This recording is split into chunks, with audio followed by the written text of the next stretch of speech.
Welcome to Journalism 216, Mass Media Writing. I'm Ms. Gilbert, and I will be your instructor for this course. We'll start off this orientation with a few fun facts about me. You'll also learn a little more about me in the introduction forum, which will be your first week's assignment. Then we'll go over some key points in the syllabus, and move on to navigating Sakai and Edpuzzle, which are tools that we use for this course.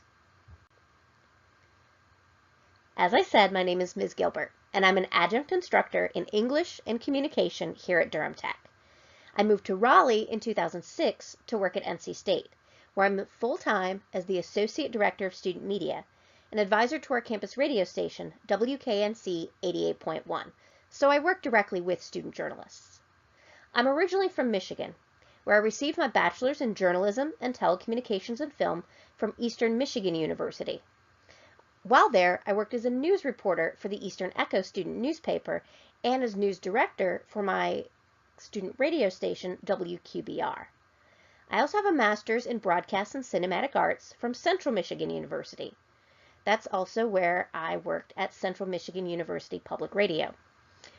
Also at Central, I worked for 2 years as an adjunct instructor at Saginaw Valley State University, teaching Intro to Mass Media and Public Speaking. And I've also spent several years editing a semi-annual newsletter for College Broadcasters Incorporated, a national nonprofit that supports student electronic media. You'll see pop quizzes like this throughout your lectures to emphasize important points. This one here is just an example to see if you were listening and to show how you answer the questions using Sakai and Edpuzzle. On a personal note, I'm the third of 4 children. We're first-generation college students, and now 3 of us have master's degrees, and 2 of us are college professors. I have 9 nieces and nephews, including my beautiful god-twins, Joey and Emily. That's me and my godmother at their baptism. I also have 2 cats, Jasmine Elizabeth, here she is helping me with my lecture on the inverted pyramid, and my baby boy. His name is Beerus Ignatius, and he's named after Beerus the Destroyer from Dragon Ball. He was born in April of 2017, so he's the baby of the family. There's a picture of him playing in my front window. Durham Tech has a number of established policies to help support student learning and communicate the high expectations that we have for our students. I'll highlight a few of them here. First is the academic honesty policy that prohibits plagiarism. Plagiarism is defined as representing another's work as your own. This includes copying material and using ideas from an article, book, unpublished paper, or the internet without proper documentation. Lucky for you, journalism is all about citing the sources of your material. Next is our attendance policy. I'll talk about how I take attendance in this course in a bit, but know that the final date for you to withdraw from this class is listed in the syllabus. Now, as your instructor, I can initiate a withdrawal up to that date if you miss more than 15% of the class, which for this class would be 3 weeks worth of assignments. The absences do not need to be consecutive. Finally, if you have a disability that might have some impact on your work in this class, and for which you may require accommodations, please contact the Disability Services Office by calling 919-536-7207, emailing disabilityservices@durhamtech.edu, or visiting room 10209 in the Wynn Building for additional information regarding requirements for arranging accommodations. Next, I want to highlight 2 college resources. The first is the Center for Academic Excellence, or CAE, located in the Wynn Student Services Center, aka Building 10. The CAE offers professional and peer tutors to help you with writing, including journalistic writing. I would encourage you to look into this if you need any extra help. Next, there are many computer labs on campus.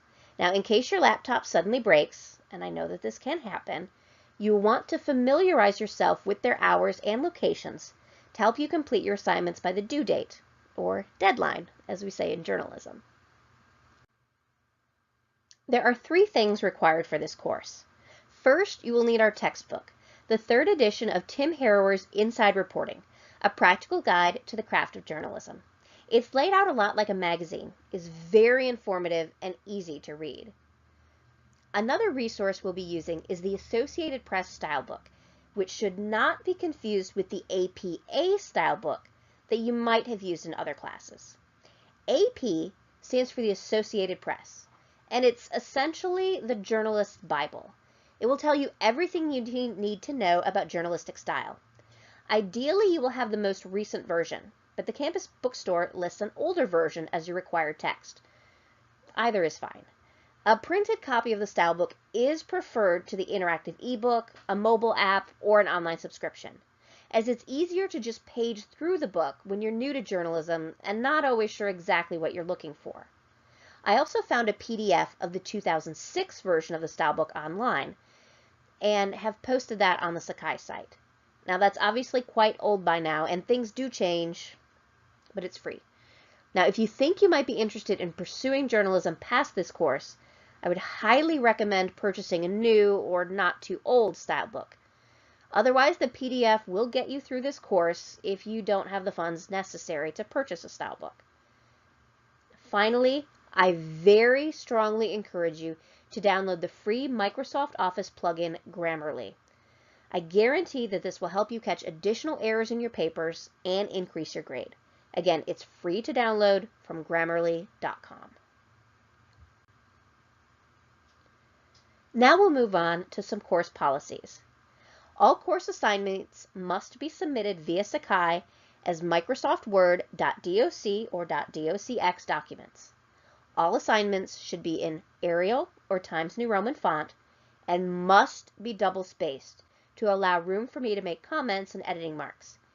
If you submit any assignment in another format, such as Apple Pages, I may not be able to open it, and you'll lose points for the assignment, because if I can't open it, I can't grade it. Next is course attendance. I know this is an online class, but attendance still counts. In order to be counted as present for a given week, you must submit that week's assignment, whether it's a quiz, Sakai homework, or a writing assignment. Now, if for some reason you cannot submit the assignment, you can email me before 11:55 p.m. on Thursdays to let me know, and then I can still mark you as present for the week. But only if you have a participation grade for that week, basically meaning that you've watched the lectures. This course also has a participation component. I use a program called Edpuzzle to insert questions into the week's video lectures. View the videos and answer the questions to earn participation points for that week. And speaking of late assignments, as this is a journalism course and journalists work on deadlines, all assignments are due on the due date by 11:55 p.m. Eastern Time. Any assignments not submitted via Sakai by the deadline will be considered late. Late writing assignments, quizzes, and Sakai assignments will have 10 points deducted for each day the assignment is late, including weekends and holidays. For the final assignment only, 20 points will be deducted for each day that the final assignment is late. The class will be graded as follows. First, you will have 4 AP style quizzes throughout the semester, each worth 30 points, for a total of 120 points. You will also have 4 Sakai homework assignments, also each worth 30 points, for a total of 120 points. There will be 13 recorded lectures with questions that you need to answer. Each week's participation grade is 10 points, for 130 points total.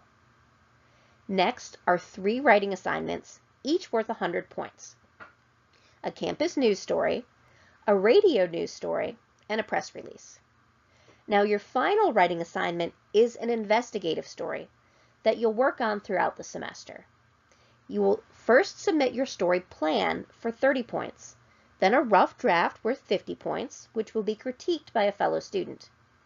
Meanwhile, you will be critiquing stories by your fellow students for another 50 points. And the final version of your investigative story will be worth 100 points. That makes 900 total points possible for this class. Now, I want to point something out. The participation grade is 130 points out of 900. So if you don't view any of these online videos, you won't be able to get the top grade in this class. All assignments for this class, including the final writing assignment, are due on Thursdays at 11:55 p.m. If you see any other due date in Sakai, that was an error on my part, and should be Thursday at 11:55 p.m. The new week's lectures are available every Friday at 7 a.m. And there are also no assignments due during the week of fall break or Thanksgiving. Finally, I want to point out that I've completed Safe Zone Ally training at Durham Tech. The Safe Zone Ally program is a nationwide grassroots movement on college and university campuses to create and maintain networks of allies for lesbian, gay, bisexual, transgender, and queer communities. The program provides training to faculty and staff like me who would like to be allies, creating safe zones where students can discuss concerns and questions in a confidential and accepting space.